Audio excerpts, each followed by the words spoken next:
Past indefinite টেন্সে কি করে আমরা বাংলা থেকে ইংরেজিতে ট্রান্সলেট করবো, যে ডব্লিউএইচ ওয়ার্ড গুলো থাকবে, ডব্লিউএইচ সেন্টেন্স গুলো থাকবে, সেগুলো চলো আমরা একটার পর একটা আজকে জেনে নেব। হ্যালো স্টুডেন্টস, কেমন আছো তোমরা সবাই? আশা করি তোমরা প্রত্যেকেই খুবই ভালো আছো। তো এর আগে যে ভিডিওগুলো আমরা দিয়েছিলাম সেগুলো দেখেছিলাম যে ডব্লিউএইচ ওয়ার্ড দিয়ে কি করে সেন্টেন্স গঠন করতে হয়। তো আমরা এর আগে অলরেডি 3টে ভিডিও করে দিয়েছি। একটা হচ্ছে প্রেজেন্ট ইনডিফিনিট টেন্সের উপর, তারপর একটা প্রেজেন্ট কন্টিনিউয়াস টেন্সের উপর, এবং তারপরে যেটা করেছিলাম সেটা হচ্ছে প্রেজেন্ট পারফেক্ট টেন্সের উপর। তো এবার ভিডিওটা করতে যাচ্ছি সেটা হচ্ছে পাস্ট ইনডিফিনিট টেন্সে কি করে আমরা বাংলা থেকে ইংরেজিতে ট্রান্সলেট করবো, যে ডব্লিউএইচ ওয়ার্ড গুলো থাকবে, ডব্লিউএইচ সেন্টেন্স গুলো থাকবে, সেগুলো চলো আমরা একটার পর একটা আজকে জেনে নেব। প্রথমে আমরা স্ট্রাকচারটা দেখে নেব। সেটা হচ্ছে W H word plus did plus subject plus ভার্বের বেস ফর্ম অর্থাৎ ভার্বের প্রেজেন্ট ফর্ম প্লাস অবজেক্ট। আমাদের যে স্ট্রাকচারটা উপরে দেখতে পাচ্ছি এটা হচ্ছে ডব্লিউএইচ ওয়ার্ড কে প্রেজেন্ট পাস্ট ইনডিফিনিট টেন্সে এই স্ট্রাকচারটা দিয়ে আমরা বিভিন্ন সেন্টেন্সকে বাংলা থেকে ইংরেজিতে কিন্তু ট্রান্সলেট করতে পারবো। আমরা একটা একটা করে এক্সাম্পল দেখবো এবং সেগুলোকে আমরা স্ট্রাকচার অনুযায়ী ট্রান্সলেট করবো ধীরে ধীরে। চলো দেখে নিই। প্রথম যে আমাদের এক্সাম্পলটা রয়েছে সেটা হচ্ছে তোমরা কখন সিনেমাটি দেখলে। আমরা জানি যে পাস্ট ইনডিফিনিট টেন্স মানে হচ্ছে অতীতে কোনো একটা কাজ হয়ে গেছে, মানে অতীতে কোনো একটা কাজ হয়েছিল। যেমন আমি ভাত খেলাম, তারপরে তুমি সিনেমা দেখলে, তারপরে বাবা কলকাতা গেল।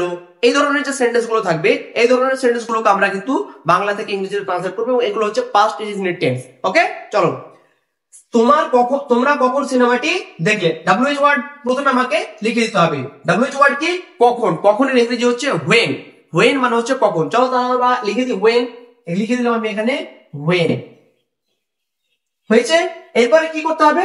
চোখ বন্ধ করে আমাদেরকে ডিড বসাতে হবে। মানে কি স্ট্রাকচারে রয়েছে আমাদের ডিড, তাই আমরা ডিড বসিয়ে দেবো। এখানে কিন্তু একটা আমাদের মজার বিষয় হচ্ছে, এর আগে আমরা দেখেছিলাম যে কোথাও হ্যাভ, কোথাও হ্যাড বসাতে হচ্ছে, কোথাও এম, কোথাও ইজ, কোথাও আর বসাতে হচ্ছে। কিন্তু পাস্ট ইনডিফিনিট টেন্সের ক্ষেত্রে কিন্তু তোমাদেরকে এরকম কোনো ঝামেলায় পড়তেই হবে না। কেন?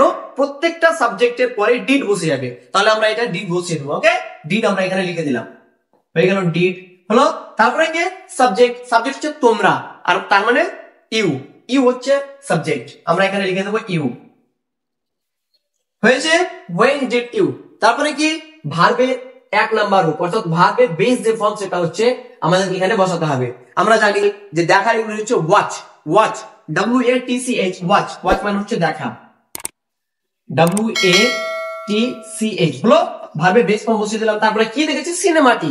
আমরা জানি এর আগের ভিডিওতে আমি তোমাদেরকে বলেছিলাম যে কোন একটা কিছুর সাথে যদি মানে নামের সঙ্গে যদি টি যোগ থাকে তাহলে ভেবে নিবা যে সেটা হচ্ছে কি বলতো, মানে এর আগে দাগ বসে যাবে আমাদেরকে। তাহলে আমরা কি লিখে দেবো? The movie. হয়েছে। শেষে একটা কোশ্চেন মার্ক। আমরা জানি যে যদি সেন্টেন্স যদি ইন্টারোগেটিভ হয় তাহলে অবশ্যই কোশ্চেন মার্ক বসাতে হবে আমাদেরকে। তারপরে কি? তোমরা কখন সিনেমাটি দেখলে। when did you watch the movie। when did you watch the movie, তোমরা কখন সিনেমাটি দেখলে। ওকে, নেক্সট এক্সাম্পলটা রয়েছে সে কেন আমাকে ডাকলো। সে কেন আমাকে ডাকলো। আমরা এটা আবার দেখো করে নিই স্ট্রাকচার অনুযায়ী। আবার ডব্লিউএইচ ওয়ার্ড বসাতে হবে কেন। কেন ইংরেজি হচ্ছে হোয়াই। হয়েছে। আমরা এখানে হোয়াই বসিয়ে দিলাম। আবার ডিড বসাতে হবে এবার আমাকে, আমি এখানে বসিয়ে দিলাম ডিড। হয়েছে। Did, when did। এরপরে সাবজেক্ট কে বসাতে হবে? কে? সে। সে এর ইংরেজি হচ্ছে হি হতে পারে, সি হতে পারে। যদি মেয়ে হয় তাহলে সি, যদি ছেলে হয় তাহলে হি। তুমি যেটা বসাতে পারো। আমি এখানে বসিয়ে দিলাম হি। হয়েছে। এরপরে ভার্বের বেস ফর্ম। আমরা জানি ডাকার ইংরেজি হচ্ছে কল, CALL, কল। কল মানে ডাকা। আমি এখানে লিখে দিলাম call. when did he call। তারপরে কাকে ডেকেছে? আমাকে ডেকেছে। তাহলে মি। মি মানে হচ্ছে আমাকে, মি বসিয়ে দিলাম এখানে। শেষে একটা কোশ্চেন মার্ক। তাহলে কি হলো? why did he call me। সে কেন আমাকে ডাকলো। বুঝতে পেরেছো? নেক্সট যে এক্সাম্পল রয়েছে সেটা হচ্ছে বাবা বাজার থেকে কি আনলেন। সাবজেক্ট আবার আমরা লিখে দেবো স্ট্রাকচার অনুযায়ী। আমরা একদম স্ট্রাকচার ফলো করে আমরা এগুলোকে চেঞ্জ করবো। দেখো স্ট্রাকচার কি আছে? WH word. তাহলে বাবা বাজার থেকে কি আনলো। কি এর ইংরেজি কি আমরা সকলে জানি? What, WHAT, what. হোয়াট মানে হচ্ছে কি। আমরা এখানে লিখে দিলাম হোয়াট। হলো। তারপরে আবার রুলস অনুযায়ী আমরা বসিয়ে দেবো ডিড। কি বসাবো বলো? ডিড বসিয়ে দেবো আমরা। তারপরে সাবজেক্ট কে? সাবজেক্ট হচ্ছে বাবা। বাবা, বাবার ইংরেজি ফাদার। হয়েছে। What did father. এবার আনা। ভার্ব কোনটা? ভার্ব হচ্ছে আনা। আমরা জানি যেটা দ্বারা কাজ হবে সেটা হচ্ছে ভার্ব, যেটা কাজ বোঝাবে সেটা হচ্ছে ভার্ব। তাহলে আনাটা হচ্ছে ভার্ব। আনার ইংরেজি হচ্ছে ব্রিং, BRING। ব্রিং মানে হচ্ছে আনা। বসিয়ে দিলাম আমরা।